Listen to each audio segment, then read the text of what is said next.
Well, it looks like there's actually a Netflix show that I have a little bit of interest coming out. It's called Rebel Moon, and it actually looks like it's going to give Star Wars a run for its money. It's going to look like it's going to make Star Wars look like it ate it for breakfast. It's absolutely intense where the show is going to go. Let's take a look at it, because on top of it, it seems Netflix is falling into trouble because it's based off an RPG tabletop game that is now rising to the top, saying, we own what you were making there, you owe us money. So let's take a quick look at the trailer. I'm not going to play the full thing, but a few things here and there. We're going to go over it.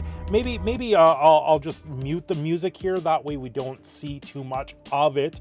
It starts off very similar to a Rogue One, I find, with the open field and stuff like that. To me, this show actually does look very good. It's done by Zack Snyder, which was part of the Justice League entailment in that sense, because that went back and forth. But to me, the show looks pretty good.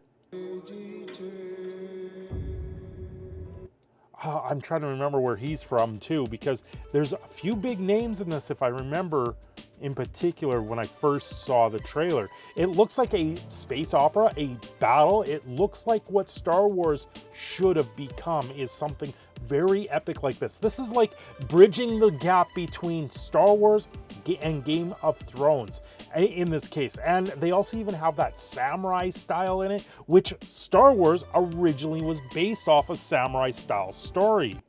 What do you think they want? Everything. Right? You have here your Imperial March style villains from Star Wars. I'm actually quite excited for this. Just fast forward here. You got the fantastical creatures, just everything over it. You and I both know fear. Like, the fight scenes really reminds me of something that you would have seen in Star Wars back a long time ago. It's going to be fantastical. It's going to rival it very much so. But let's take a look, because it seems the makers of the RPG, which is below me, is going to be suing Netflix over the rights of this show. Now, before I completely continue with this, don't forget to hit the like, subscribe, all those fun things, everything for the algorithm, everything for you guys to help me boost this channel up. Share this with your friends. If you have someone that has they're missing their Star Wars, they're missing the old school Star Wars, share this with them, because Rebel Moon looks like it's going to be fantastical in that sense. It's going to bring back the nostalgia, and I have the best hope in the world right now that we're on to something bigger with Rebel Moon. So Evil Genius, they are the developer for the RPG, sues Netflix over canceled Rebel Moon tabletop RPG. So it never made it out there. It's canceled. Zack Snyder's rejected Star Wars film turned Netflix franchise was supposedly to have a massive tabletop RPG release ahead of its premiere. It's going to come out. Star Wars has tabletop. If this does very well, this is going to come back out. They're going to make the tabletop version of it. Today, tabletop role-playing game publisher Evil Genius filed a lawsuit against Netflix for breach of contract. Evil Genius was hired to create a franchise tabletop RPG for Zack Snyder's Rebel Moon, and alleges that after working alongside Netflix and Snyder, Netflix unceremoniously terminated its contract. The lawsuit details the amount of work Evil Genius did for Netflix, which includes 3 books in support for the planned Rebel Moon tabletop RPG. Evil Genius is one of the few tabletop game design companies that have raised money via venture capitalist funding and has established itself as a well-known franchisee of the tabletop RPG community. It's getting deep. It's getting deep. Snyder praised the adaptation as an upcoming sci-fi movie series 6 months ago on the Nerd Queens stream. Snyder said that he was having a really good time with the RPG, and the development was at a ridiculous scale.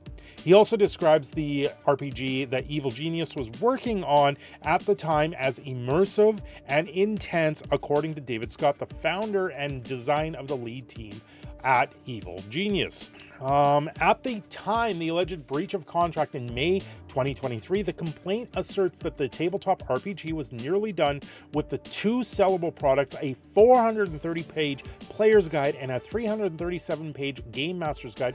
Isn't it usually the other way around?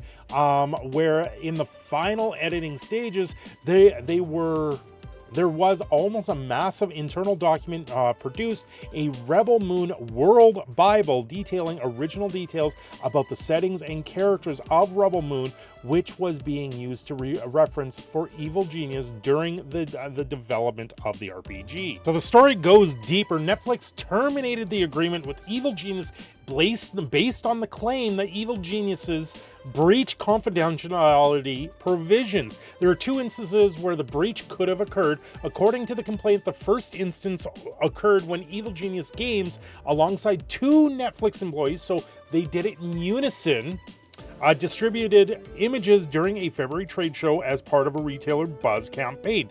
The second is when Evil Genius Games uploaded 2 non-final teaser cover images onto the back end of its site for purpose of retail pre-order, and thought administrative error accidentally made the portal accessible to the public. These 2 final images were uploaded to the social media in May, and it was after this that Netflix terminated its agreement with Evil Genius Games. Both of those circumstances seem to be out of touch. They seem to be something that wasn't really their error, but at the same time, you're distributing images at a trade show with Netflix employees. And those 2 Netflix employees probably just work for Netflix. They're probably interns or something like that. They don't actually know the contract side of things. They don't know what's going on, and they were just there as representatives for Netflix. So they probably had no clue what they were doing, and there's a couple things there. Then, accordingly to the complaint in June, Netflix sent another message to Evil Genius saying that the World Bible, which includes significant chunks of world building and development that greatly expands the Rebel Moon universe far beyond the scripts, belongs solely and exclusively to Netflix. Netflix allegedly offered Evil Genius $50,000 for this property, but an agreement was not met. Evil Geniuses want to release the game and receive compensation for its work. This is a bloody mess. Now, I don't think this is going to delay the outcome of the show coming out. The show does look very good to me. It's something that is sorely lacking in a lot of cases for movies and shows out there. This is one of the few Netflix shows that I'm actually anticipating some hype for. It's been a long time since I've been hyped and wanting to see a show coming out. Now, $50,000 for this property. That's like, where does this really go? Who owns this property? They say possession is 9/10 of the law. So in this case, I think they just happen to be in possession of it. They've had it for a while.